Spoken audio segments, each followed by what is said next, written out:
very isolated, dotted around here and there.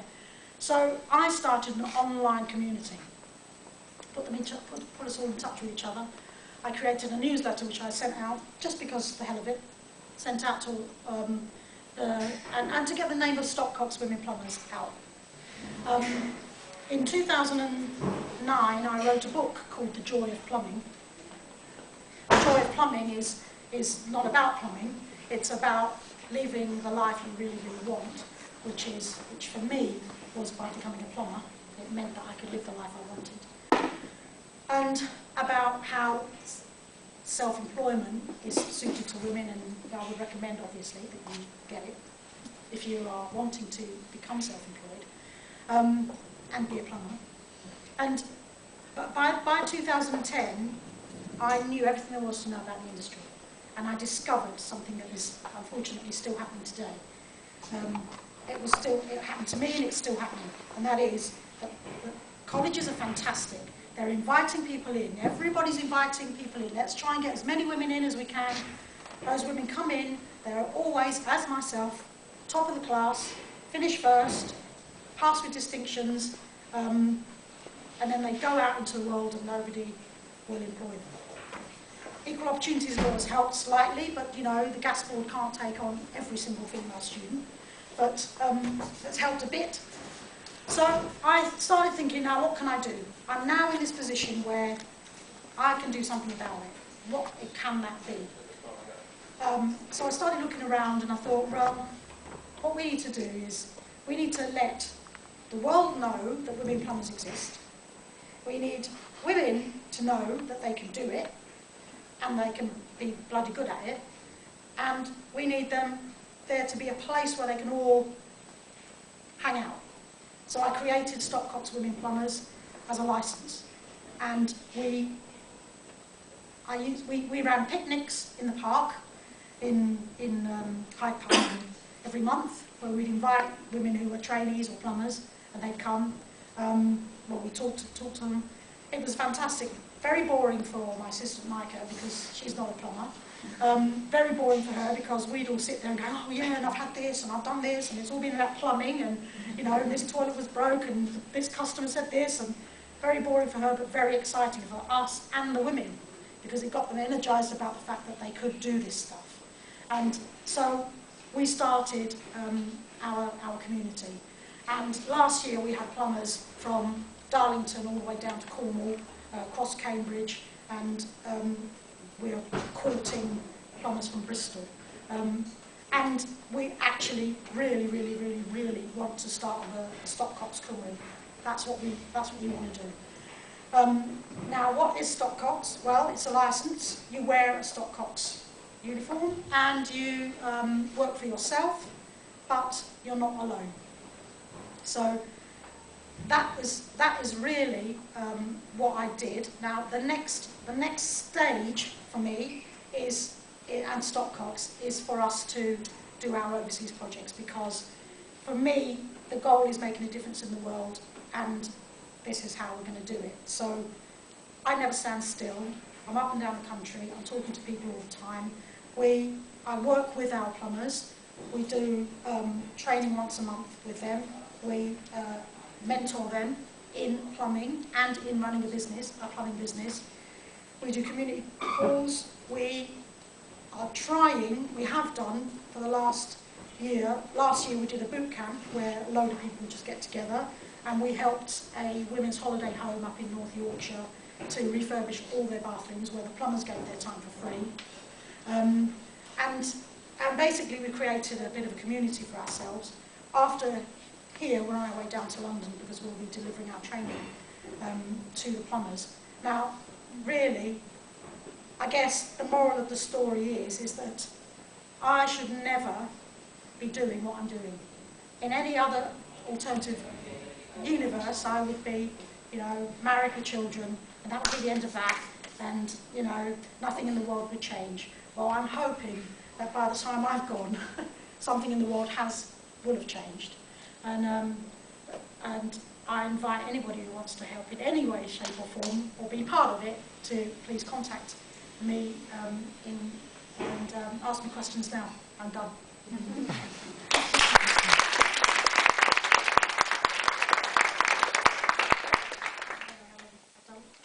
I go on too long? No, but questions. Anybody's questions? Please.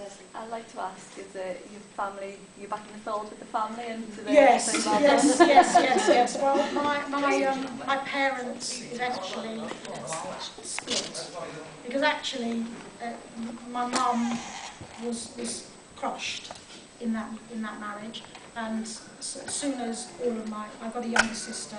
As soon as we were all grown up and left, she felt like she could then live her own life, and now she's blossomed. She's living in her own flat. She's got a job. She's fantastic. She's just so yes. And I'm even back in contact with my father, and we're building bridges there as well. So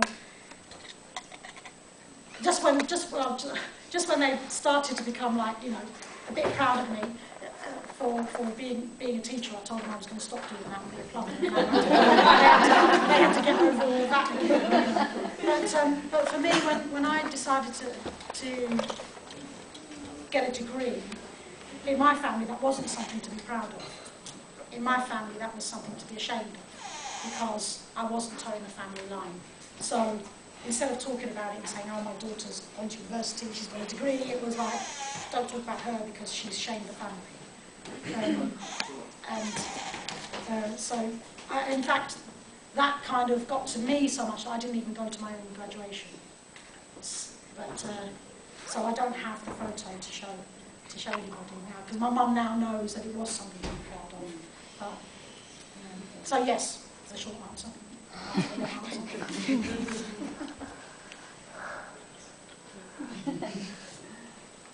What has been your biggest challenge this week?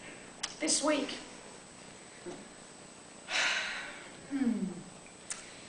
my biggest challenge this week, technology. Technology, unfortunately, because I'm really good at technology. But we were staying at somebody else's place, and their printer didn't work, and in fact we had to do some stuff here because of that. So, but personal challenges. No, I've had some huge personal challenges, but they haven't been this week. Personal challenges have been, we are very active on social media, and last week I was at a college in Leeds talking to some 16-year-old students. Most of them, they were out of 200 students, there were only 3 girls, and I got quite a bit of hostility, so that was quite challenging. It was like, well, you're being sexist, and why can't I join Stock Cops, and so that was a bit challenging, but it's not anything that I haven't heard for the last 25 years. You said you wanted to start up Stock Cops Cymru. How would you go about that then? Do you just need to get self-employed plumbers just to get on board with your team then, or? Yeah. That's basically that would be it. That would be it. We'd just start an arm there, and I would therefore start training down here, or wherever you are. Because we did the training in the north of England and the south of England, and so we do like 2 a month, one in the north, one in the south, and then wherever the plumbers are, I will travel sometimes myself to work with plumbers. So if they have got a central heating job, and they're like, well, I'm not gas safe, and I've never done central heating, I'd say, well, no worries, I'll come and work with you, and I'll project manage the job, price up the job with you. I'll be there, I'll show you how to do stuff, you do it, but I'll be the overall kind of bringing the work forward, and then when I leave, there's your customer. So that's how we kind of help to get people beginning in their business, as well as branding and what have you. Can I ask how you respond to your accusation of sexism? Well, I know CITB have done surveys, but there was a survey done by WaterSafe a few months ago, and they found that 0.4 of plumbers in this country, in England, sorry, I think it was England and Wales, and Scotland maybe, are women. So that means that for every 100 plumbers, there's half a woman. So, you know, how I respond is I say, well, there is a law, which is equal opportunities, but you're not bound by equal opportunities law if the sector of society is underrepresented. And so, by being 0.4%, I'd say that's pretty underrepresented. But a brilliant opportunity! That's what's talked about in my book, actually. So what do you think needs to be done then to get more women into trades? Well, a lot of the women that we deal with are over 24. A lot of them are over 30. And they've just thought, well, I've tried to get a plumber to come and do some work, and then I just thought, oh, bugger this, they've not turned up, I'll just do it myself. And then they've found they've loved it. And they thought, oh, how can I get trained in this? And then they go off and get trained. But the Get Girls Plumbing campaign, which was a campaign that I fronted up last month in conjunction with WaterSafe, is about the fact that at school, girls are not told that the trades are an option for them. And I think it's got to begin right from the very beginning. And it's not just girls. Boys have got to know that girls can do it. You know, you can't just say to the girls, you can do it, you can do it, you can do it, if all you're going to get is stick from everyone else. Everybody needs to know. You know, when I go into people's houses, and they've got daughters in particular, I feel like a bit of a zoo exhibit, because they come and they just have It's really weird. But, but that gives me the opportunity to say to them, are you going to be a plumber? You know, and for them to see, we try to say to our plumbers, you are a role model just by your existence. You're a role model. It's not that we are against male plumbers, it's just that, and this is what I say to the students as well, we're not against male plumbers, but there are so few. You know, there was one lad, and he just wouldn't have it. He was like, you're sexist, in a really thick Yorkshire accent, which sounds much more aggressive than it would maybe in a Welsh accent. I said to him, but look, don't you understand? When you go out, there are 200 companies that can help you. When she goes out, there's one. So, you know, try to comprehend how difficult it is for women in this industry. And that's not just plumbing, it's across the trades and other industries, I know. I think you've also got to consider the fact that the key influencers of all of this, which are parents, school teachers, and in some cases careers advisors, yes. Their perceptions of the industry is still not what we want it to be. Exactly. And, you know, parents will say, I'm not allowing my daughter to do this. Yeah. And it's still continuing on from your days, unfortunately. Yes, it is. And that's why I say to our plumbers, as soon as you go into somebody's home, you're a role model, not just to the children, but to the parents. You know, for women seeing themselves, the perception that they have of themselves and their own abilities. So yeah, I mean, I couldn't agree with you more. It's a huge issue.